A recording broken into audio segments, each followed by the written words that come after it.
Welcome back to the Pauper Metagame. Today we're going to break down Mono White Heroic. This is a deck that a lot of people really like and enjoy. Also, the professor at the Tolarian Community College broke this deck down. I'll try to include a link to the professor's video. It kind of gives a nice surface level breakdown of the cards in the deck and the way the deck works. So if you're not familiar with this deck at all, I would say pause, go watch the professor's video that just gives you some familiarity with the deck generally, and then come back here. If you're already familiar with the deck, then hey, cool, we'll jump right in. So let's talk a little bit about some of the ins and outs of these cards. Deathblade Elite does two important things.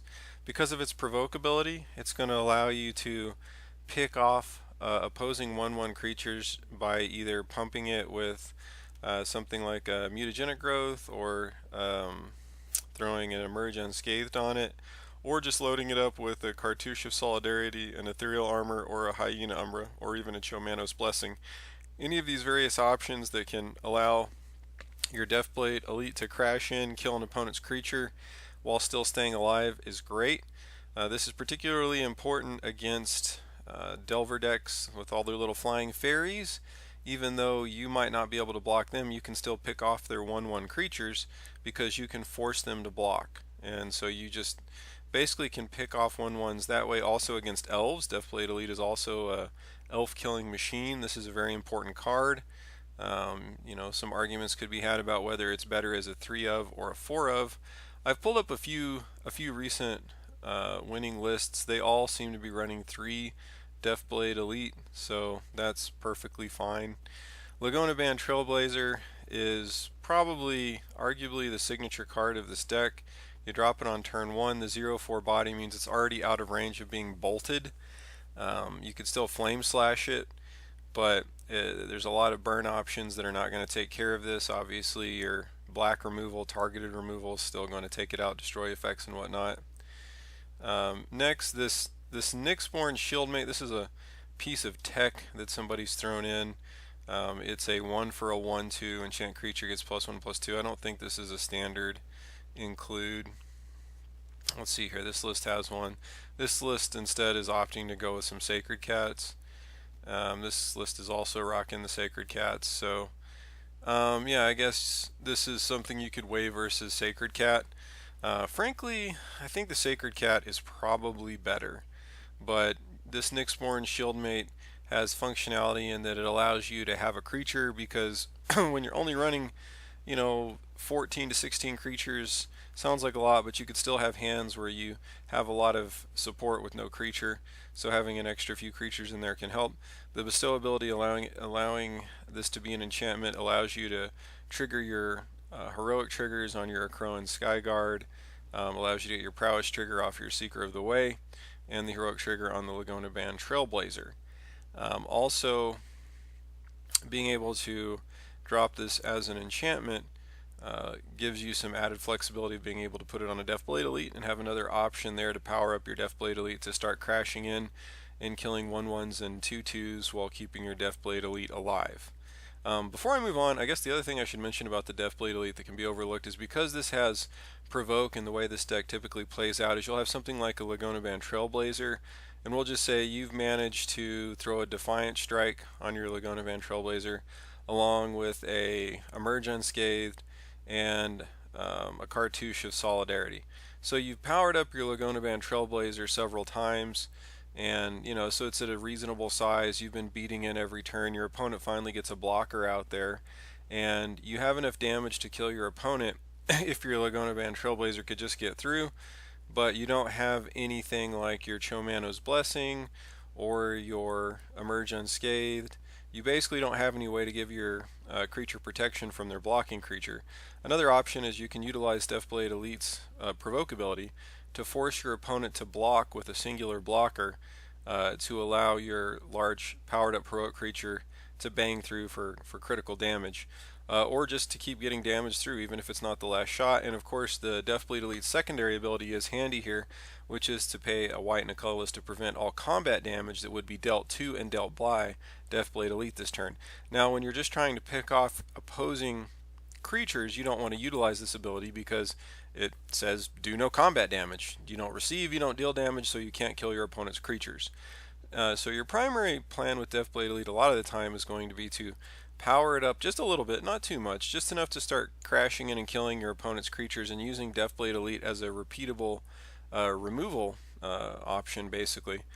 But you can also use it to jam through damage to force blocks. If there's a certain blocker you don't want to be able to block one of your heroic creatures, you can use the Deathblade Elite as a distraction and use the prevent ability to allow Deathblade Elite to repeatedly be a distraction every combat step to mess up one of your opponent's blockers. Of course, this does require that you have sufficient mana available to utilize the prevent damage effect, and of course you might need to be able to hold up other mana as well if you have other tricks on tap like an Emerge Unscathed. Anyway, Laguna Band Trailblazer, you just target it and you power it up. You have a lot of enchantments and spells in your deck that you can use to power up your Trailblazer. That's pretty straightforward. We're talking about the Nyxborn Shieldmate. This is kind of handy that you can power up various creatures in your deck, and also it's another way to hit heroic triggers. The Akroan Skyguard is quite nice, obviously also has heroic. The nice thing about this is that because it's a flyer, it gives you another option against the myriad of Delver and Fairy decks that are floating around out there. Having a powered up creature in the air is nice. One of the drawbacks of the heroic deck is that the bounce effects that are typically used in the mono blue Delver slash Fairy decks are really effective against the heroic strategy, because you're powering up your creature slowly with a bunch of +1/+1 tokens, and then they'll fire off a bounce spell to send your creature back to your hand. So if you're going up against a blue deck and you manage to stick in a Akroan Skyguard, the perfect scenario is that against a mono blue Delver Fairies deck, you're able to wait for them to tap out maybe at the end of your turn when they think they're safe to flash in a fairy or something. You then play Chomano's Blessing at instant speed on your Akroan Skyguard, and that's going to put you in a very strong position. That's kind of living the dream against the mono blue Delver decks. Against red blue Delver, it's a little trickier. Most of those lists are relying on red removal. Every once in a while, though, they'll have 1 or 2 bounce spells in their deck. So it depends on the size of the Akroan Skyguard. If it's still a small creature and you have a chance to stick a Chomano's Blessing, you're going to want to pick protection from red if your Skyguard is still on the smaller side. If you've been powering up your Akroan Skyguard, you just haven't had a chance to stick a Chomano's Blessing on it yet, and it's already, say, a 6/6 or something like that. They've only, you're going to be in reasonable shape to just go ahead and pick blue, as long as they don't have enough land down that your creature's within scred range. You also have to remember they can double bolt, so there's a little bit of a gamble going on there. So you might still just pick red anyway if you haven't seen any indication that they're operating on any bounce spells. But those are some of the things you kind of want to pay attention to and think about. Same basic thing with the Laguna Band Trailblazer, except that because it's already a 0/4 body, in a scenario where your Akroan Skyguard would be a 5/5, your Laguna Band Trailblazer is going to be a 4/8. So that would be a 5/5 Akroan Skyguard means it's been powered up. And again, we're not talking about exactly how this plays out, but you've got some combination of +1/+1 counters and enchantments giving +1/+1, where you've got 4 +1/+1s basically. So if you add 4 +1/+1s to the Laguna Band Trailblazer, instead of a 5/5, you got a 4/8. A 4/8 can actually live through double bolt. You could even live through a bolt and a 4-land scred. So because the Laguna Band Trailblazer is going to be so much beefier on the defensive side of this body, more times than not, it's going to actually be correct to pick protection from blue if you can stick a Chomano's. I guess I should take a minute to talk about Chomano's. This card is just absolutely amazing and fantastic. And yeah, it's just a white enchantment that allows you to give your creature protection from whatever color you want. If you pick white, the Chomano's doesn't kill itself basically. In addition to that, it has flash. You can just flash it in at any time. Now, the other thing that's really amazing about Chomano's Blessing that is one of those little pieces of next level play that not everyone is familiar with. If you actually read the wording, and I'm going to read the templating here just so you know I'm not messing with you. It says you may play Chomano's Blessing anytime. You could play an instant. That's the flash part. As Chomano's Blessing comes into play, choose a color. Okay. Enchant creature has protection from the chosen color. This effect doesn't remove Chomano's Blessing. So the part about this that's really interesting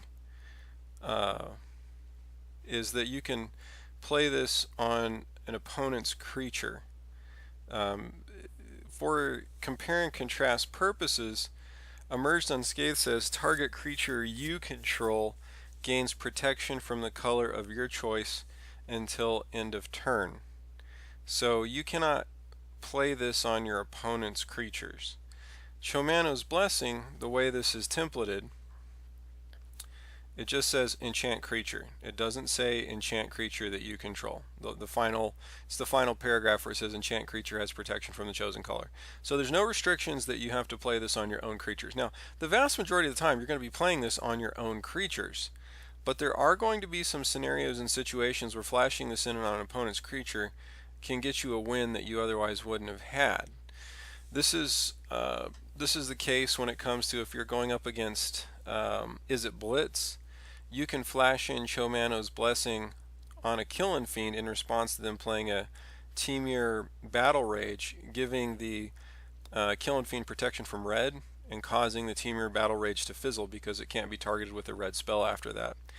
Another hilarious situation is if you've got a hexproof creature attacking in with the Boggles deck and it's been loaded up with let's say they've actually got an ethereal armor and they've also got some other enchantments powering up the creature. All of the powerful enchantments are either going to be white or green, and usually you're going to have a situation where you can pick a color and kill multiple enchantments. So you could actually have a scenario where they're attacking in with their powered up creature and you can flash the Chomano's Blessing on, which doesn't kill itself, but if the creature gains protection from white, for example, and there's an ethereal armor, the ethereal armor will fall off because it can't be enchanted by white things when it has protection from white. This is also something you have to keep in mind with your own creatures. That most of the time you'll be putting Chomano's Blessing on your own creatures. If you choose protection from white, it won't kill the Chomano's Blessing, but it will preclude you from being able to put a Cartouche of Solidarity or an ethereal armor or a Hyena Umbra on that creature, because that creature has protection from white, thus it can't have any white enchantments on it. Also, if you already have a creature that's being powered up with an ethereal armor and you throw a Chomano's Blessing on it and you choose white, you're going to kill your own ethereal armor. So you have to be careful with that. But you could also, play this to your advantage again by throwing a Chomano's Blessing on an opponent's hexproof creature, killing off enough of their enchantments that your Laguna Band Trailblazer can take out their creatures. So if you've got a powered up Trailblazer that's still too small to block a fully powered Boggle, you wait till after they attack, you flash in Chomano's Blessing, kill off several of their enchantments to get them small enough to be able to be killed by your Laguna Band Trailblazer. So there's some edge cases where you can use Chomano's Blessing on your opponent's creatures to get some edges. This is not something that's going to come up frequently, but it is significant and worth pointing out that this is a substantial difference between the Chomano's Blessing and the Emerge Unscathed, which again you can only use on your own creatures. Anyway, next up, Seeker of the Way is important because it's a nice beater with the prowess. It's important to point out that prowess is not just instants and sorceries, which some people get confused sometimes. It's just any non-creature spell. So this includes all your enchantments as well. So for example, when you drop an ethereal armor on your Crone Skyguard, in addition to your Crone Skyguard effectively getting a +2/+2 +1/+1 counter and a +1/+1 off the ethereal armor itself, and potentially even more if you have other enchantments in play. In addition to those benefits, now your Seeker of the Way gets a +1/+1 trigger off the prowess, and it's also going to turn on lifelink. The lifelink on the Seeker of the Way is most important against other really aggressive attacking decks, because if you're trading hits back and forth, the lifelink will help carry you through. And the main thing that this is important in is against the burn decks. If you're able to stick a Seeker of the Way, you're going to be in good shape against a burn deck, because you can probably just ride your Seeker all the way to victory. For this reason, it's going to be important to be a little bit careful about when you play your Seeker of the Way. If you're on the play, you definitely want to hold off on playing your Seeker of the Way if you can until you have some backup to keep it alive. I mean, something like having a mutagenic growth and an emerge unscathed would be really nice. If you can wait until 4 mana to play your Seeker of the Way and maybe have Chomano's Blessing jam onto it as well, that's really nice. If you're on the draw, then even waiting until turn 3 to stick your Seeker is going to be a little sketchy, because you won't be able to get in for damage and start gaining life until until your 4th turn, after they've already had their 4th turn, and you might already be dead if they're drawing out really well. So all these things have to be factored in. If your opponent does kill your Seeker of the Way, you do have others, and of course once we go into sideboarding, a lot of these lists have Sacred Cats and or lifelinks in the sideboard. So typically you're going to have a pretty nice matchup against Burn anyway. Defiant Strike is mostly there because it helps to power up your heroic triggers, giving you a little extra +1/+0 benefit, and it cantrips, so replaces itself most of the time with something that's not a land. And because you're running fairly land light with only 18 lands, even drawing land is actually not so bad. Sometimes you can even use Defiant Strike again on your opponent's creatures, which is a little unintuitive. If you have a scenario where you've run out of your own creatures and you're sitting on a Defiant Strike, or you're light on land, and there are just some scenarios where it's rare, but again, there's going to be these corner edge cases where playing a Defiant Strike on your opponent's creatures because for some reason you can't target your own creature, or maybe you've thrown a Chomano's Blessing on one of your own creatures, so it has and you chose white. Maybe in a mirror match your creatures have your only creature in play has protection from white, or you don't have a creature. Then you play Defiant Strike on your opponent's creature just to cycle it out. Obviously you don't want to throw it on an opponent's Crowan Skyguard or Laguna Band Trailblazer. Oh, I'm sorry, I guess you could, because the heroic ability is whenever you cast a spell that targets. So you can actually throw this on you could throw your Defiant Strike on an opposing heroic creature and they won't get a +1/+1 counter, because heroic only triggers when you're targeting your own creature. So yeah, basically if you need to cycle your Defiant Strike out to try to hit another creature because you're light on creatures, or you need to hit a land, you can target your opponent's creatures as well. This is very rare. 95% of the time, 99% of the time, you'll just be targeting your own creatures. Emerged Unscathed, you have to target your own creatures. This is something that you can use proactively to jam damage through. If they're playing a monocolor deck, you can use Emerged Unscathed to make sure you're getting through.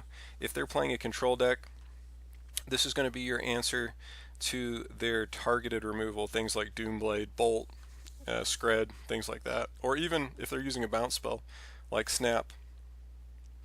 Mutagenic Growth is nice because it allows a heroic trigger.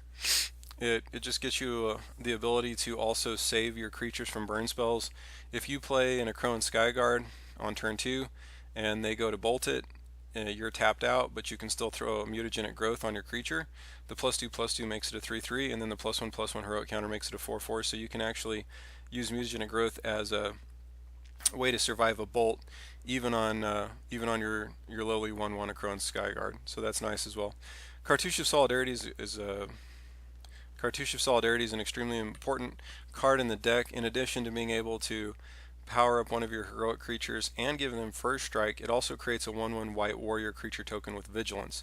This is important because there's a lot of edict effects out there, black effects typically, that make you sacrifice a creature.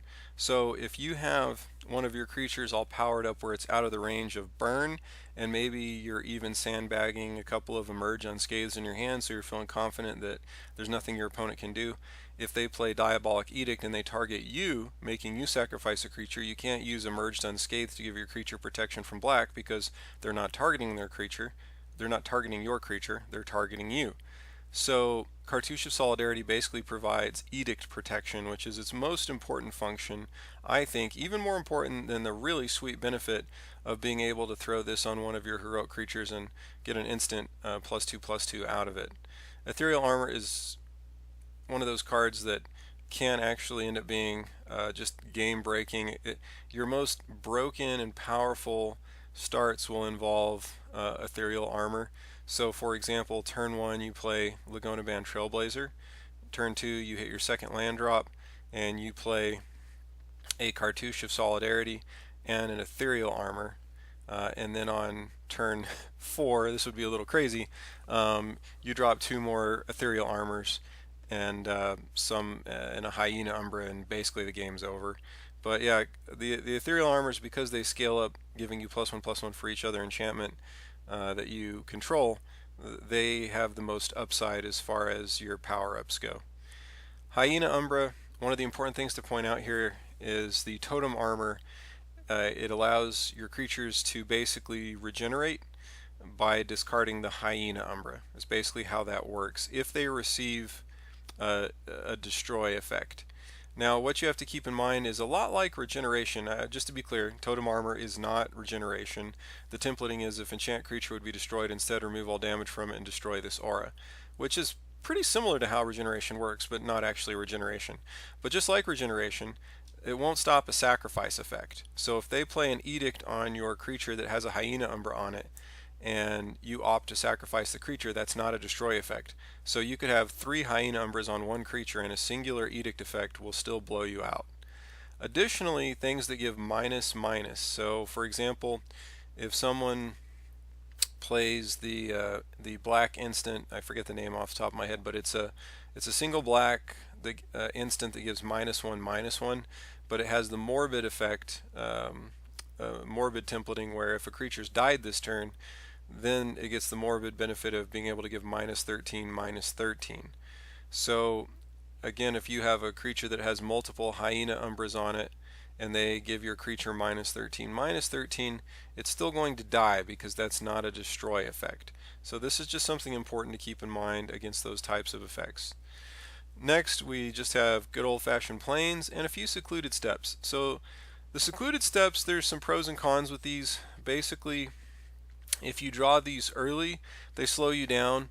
Part of being efficient and aggressive is you don't want tapped lands. However, if you draw these late, they can help keep you from flooding out too much. So it's one of those things where running the secluded steps may cost you a game here or there if you draw it early, but it could also save you a game that you otherwise would have lost because you would have flooded out too much if you draw them late. So it's just one of those trade-offs. When we get to the sideboard, lifelink is a fairly standard include. Some people don't put these in. I'm kind of okay with it. I think because you've got Seeker of the Way, and then a lot of these will also have Sacred Cat, I think maybe a singular lifelink would be what I would go with, but a couple of copies is probably fine.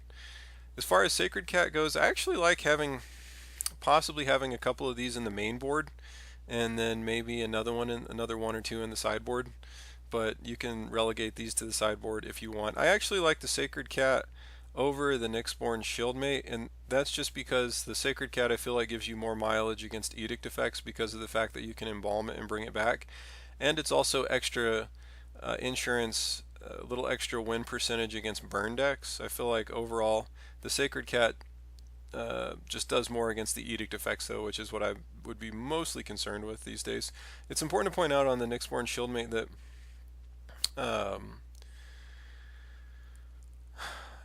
well, it's a 1/2 instead of a 1/1, and this will matter in some situations, but I don't think it's enough to just outweigh the benefit of a Sacred Cat being able to come back and help be defense against edict effects, basically. Enlightened Ascetic. Let's see here. Sorry, the edge of the card got cut off on the visual here, but it says when Enlightened Ascetic enters the battlefield, you may destroy target enchantment.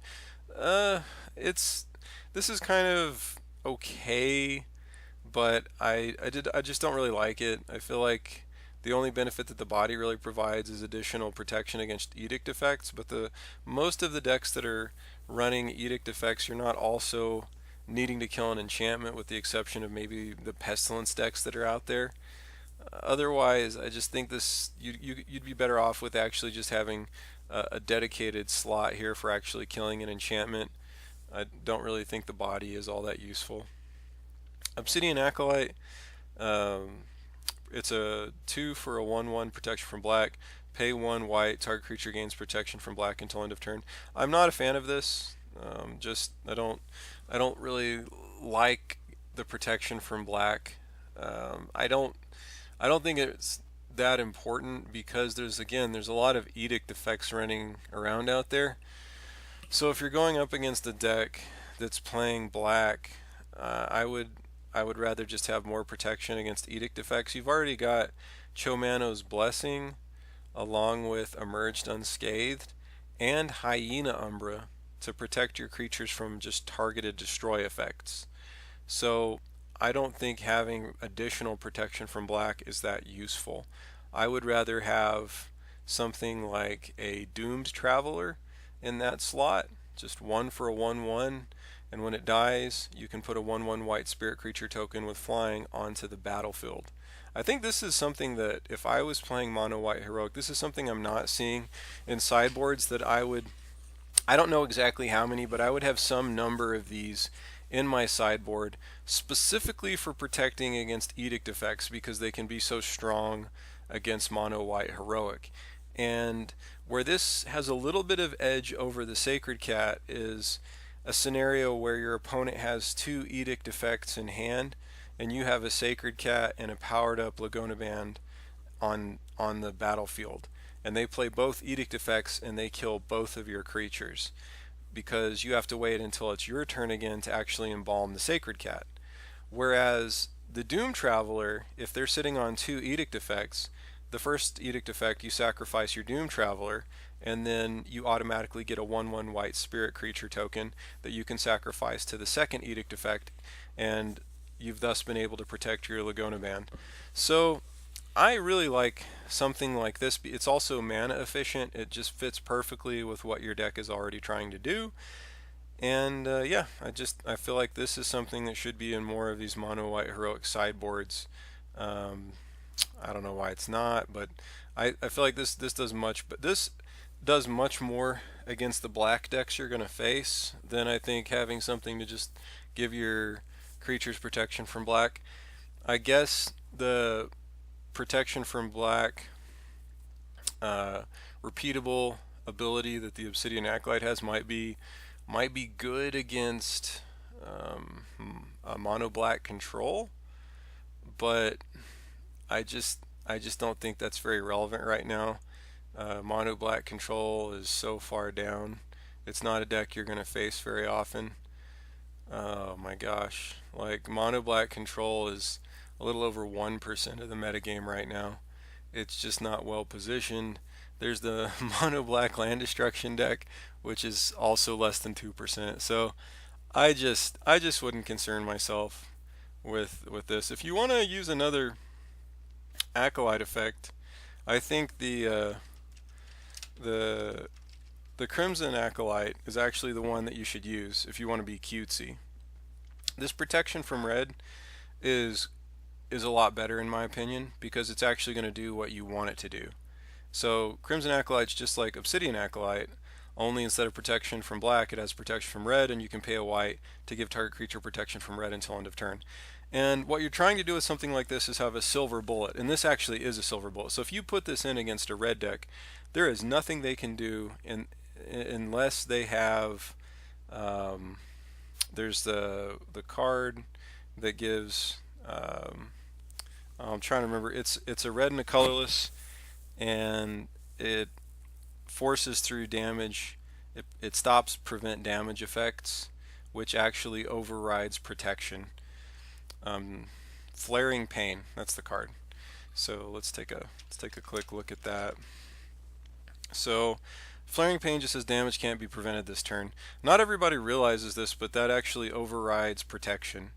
So if your opponent's playing a mono red deck and you board in your Crimson Acolyte, and then they board in their Flaring Pain, they attack you, you block, you give your creatures protection from red, they play Flaring Pain, your creatures, I guess, functionally won't have protection from red. Now, I say functionally because the damage from their red creatures is still going to land on your creatures, and your creatures are going to die if there's enough damage there to kill them.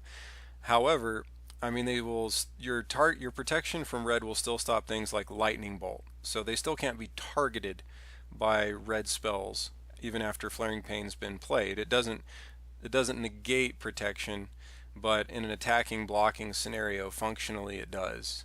So you have to be mindful of that. But that's one of those situations where, you know, there's not much you can do. You've busted out all the stops. If they have Flaring Pain, then they have Flaring Pain.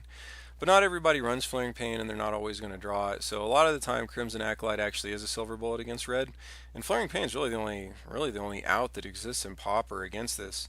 There's red, unlike black, red doesn't have any edict effects, so there's no other convenient normal main deck way for them to get around this. So for example, if you're going up against a mono red goblin deck, then this is gonna be a pretty brutal thing to drop, because now you can just infinitely block their creatures with no problems. You can attack through without any problems as you so wish. It just means you're really dominating combat now. Unless, of course, again, if they bring in their Flaring Pain. Against something like Is It Delver, you're going to shut down their Screds and their Bolts. If they don't have bounce removal, then they're going to be in a little bit of trouble, because your stuff on board is going to be sticking around. But overall, I feel like the red removal is not the problem, because again, you've got Chomano's Blessing. You've also just got a lot of things that are going to make the heroic abilities alone will make your creatures big enough that you're not worried about burn spells. A lot of your creatures are going to grow naturally large enough that you don't care about burn. And you've also got the Emerge Unscathed. So between Emerge Unscathed, Chomano's Blessing, mutagenic growths, and just other things that are going to power your creatures up big enough to live through burn anyway, I just think that the Crimson Acolyte is a little too cutesy. So overall, I actually think that the Doom Traveler is the way to go with this sideboard slot, or some other piece of tech that you might come up with. But I think this is the throwing in an Acolyte is not great. Let's see, there was oh yeah, Death Speakers. This was a sideboard card that was being run. Just a 1/1 for a white that has protection from black. Again, protection from black is just not what you want to be doing. So I think that running the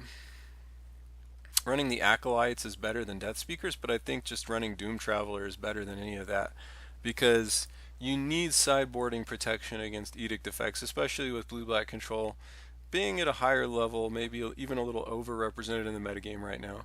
That's something that I think is important.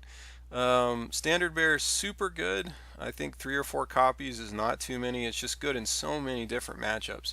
It's good against Boggles. Let's just take a let's see here, and then I'll come back to Standard Bear in a minute. Holy Light is not bad either. Just have a few of these. Pretty good against Elves. It gives you a chance to beat their go wide strategy. Although a lot of the time they're going to board in an enchantment to give their creatures +0/+1 and sort of nullify your Holy Light. But they may not anticipate Holy Light from a white deck, since it's not as common of a thing. So they may or may not do that. But I don't know. It's okay. It's not always going to do everything you want it to do. Against fairies, it's quite good. It's also instant speed, so you can wait till they tap out. That's really nice. So I think having a couple of these in the sideboard is fine. So okay, Standard Bear. Let's go back to Standard Bear. Most of you that are familiar with it probably know it's really good. It's nice because against Is It Delver, it forces them to use their red removal on your Standard Bear first, although I wouldn't board it in against Is It Delver. Same thing with Koldatha, but I also wouldn't board it in there. Another little funny interaction with Standard Bear is these Alchemist Files. Sacrifice Alchemist File, target creature can attack or block. If you have a Standard Bear in play, they have to activate their Alchemist File on your Standard Bear. If they play Journey to Nowhere, they have to play it on your Standard Bear. Again, I wouldn't board Standard Bear in against Koldatha. Blue-black control, any of their targeted removal has to go to Standard Bear as well. I would not board in Standard Bear against blue-black control. I would board in my Doom Travelers. Mono Blue Delver, that's really not where you want to be either. Inside Out combo is a little bit interesting because Inside Out has to go on your Standard Bear. So as long as you keep the Standard Bear in play, they've got a little bit of a problem. So the thing that's hilarious is when you're playing Mono White Heroic against Inside Out combo, if you manage to resolve a Chomano's Blessing on a Standard Bear, it's a real pain for your opponent, because now they need to repeal the Chomanos, and then they also need to figure out some way to also kill your standard bearer. So they'd have to like repeal the Chomanos, and then they'd have to piracy charm or journey to nowhere or serrated arrows or just straight serrated arrows off your standard bearer. So you can certainly give them a little bit of fits. It's not necessarily a strategy I would go for, just because once you get to sideboard, they're going to be pretty good at being able to cycle through their deck to hit the answers they need. Instead of like dirtling around and trying to lock them out with something cutesy like that, you're probably better off to just straight go for the win as quickly as possible. But it's still something to keep in mind. You can try out and see how your mileage goes. Against Boggles, Tireless Tribe is great because all their enchantments have to go on your creatures. Against Burn, it's also really nice because they have to point their burn spells, and this is somewhere where I would definitely board in the standard bearer, because if you can resolve a Chomanos on your standard bearer, you basically just pretty close to just straight up win. I mean, they still have other ways they can kill you because of their creatures and lava spikes and things, but that's pretty strong. It's going to lock out a lot of their play. Against Stompy, all of their power-ups like Rancor and Vines of Astwood have to go on your creatures. Even against Elves, some people forget that one of the most powerful things that Elves is doing is utilizing Timberwatch Elf. So that's pretty sweet. And also Quirion Ranger is just a beast. So if you're able to get your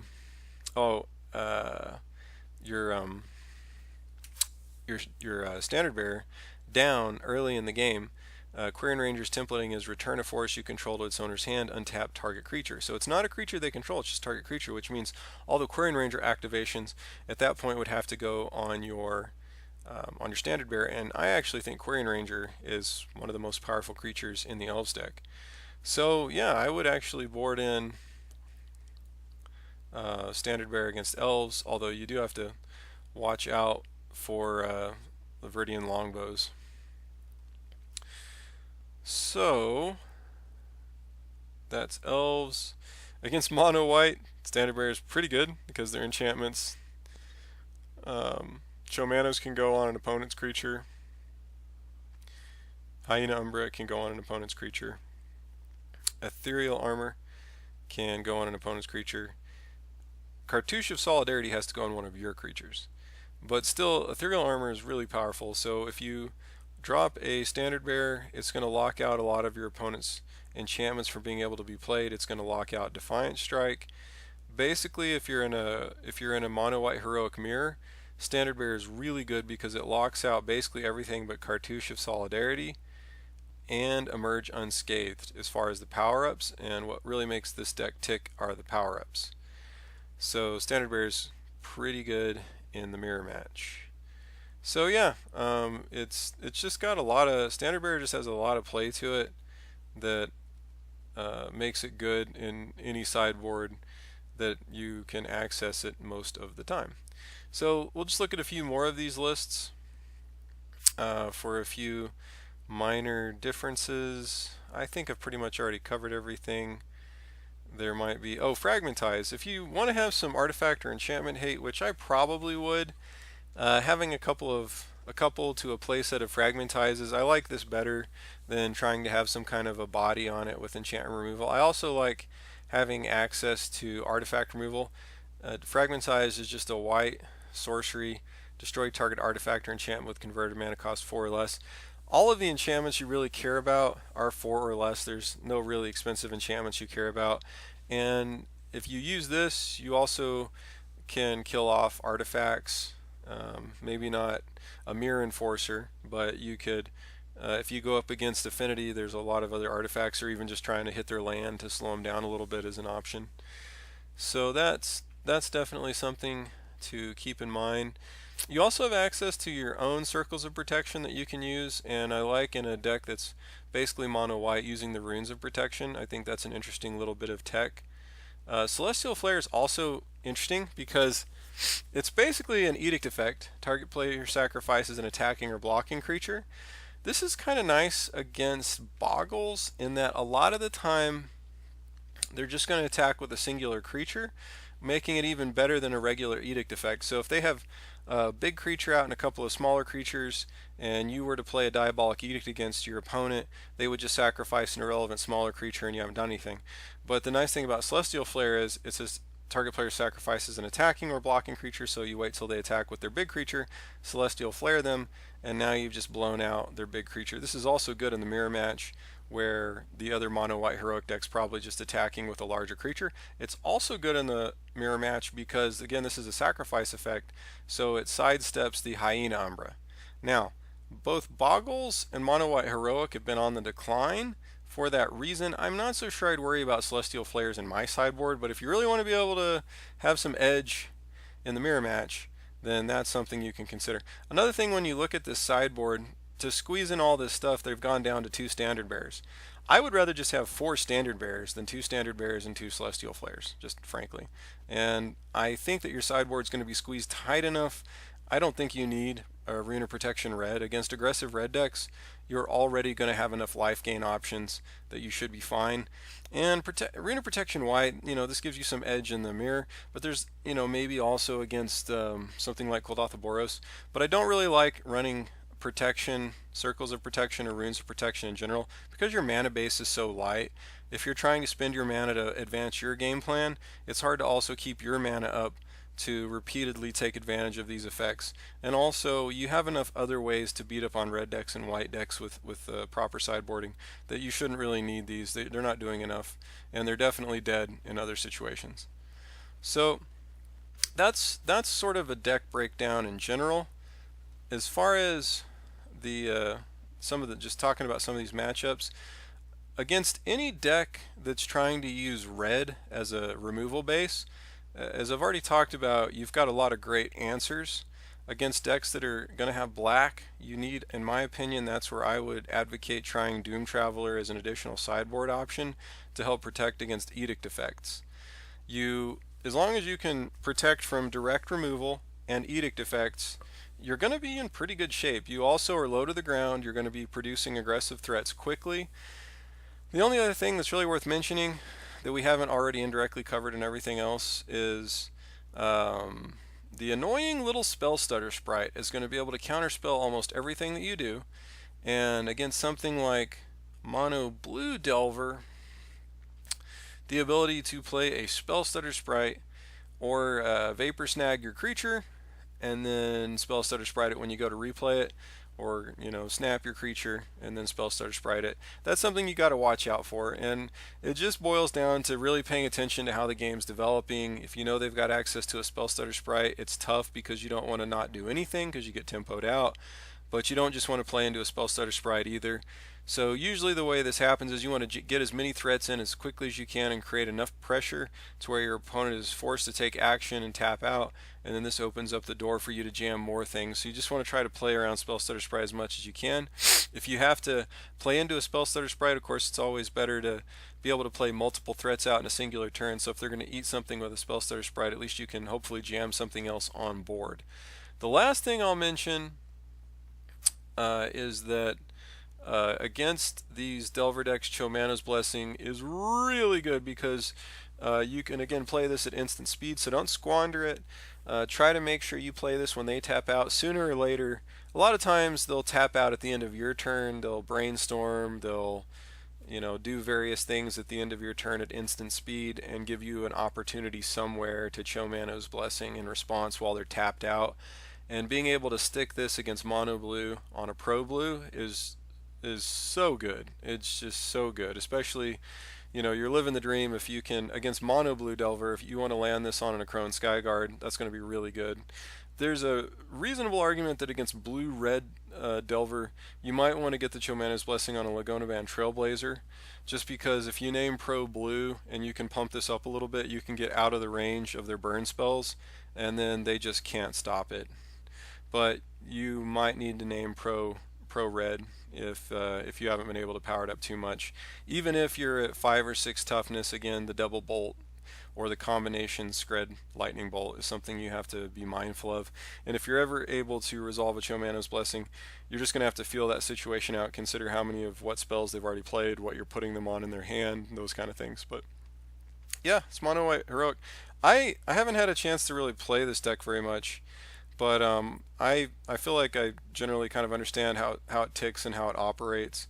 And I don't know if it's good right now or not. It's certainly been declining a fair bit. But it's fun if you just want to bang out some games quickly. It's the kind of deck that's probably going to win reasonably fast or lose reasonably fast. Of course, there are just some matchups that just dirt along and drag on anyway. That's just how some matches play out. But it's not terribly positioned right now. I do think that the way you position your sideboard is really important. And yeah, that's pretty much all I have for today. Thanks, guys. Peace.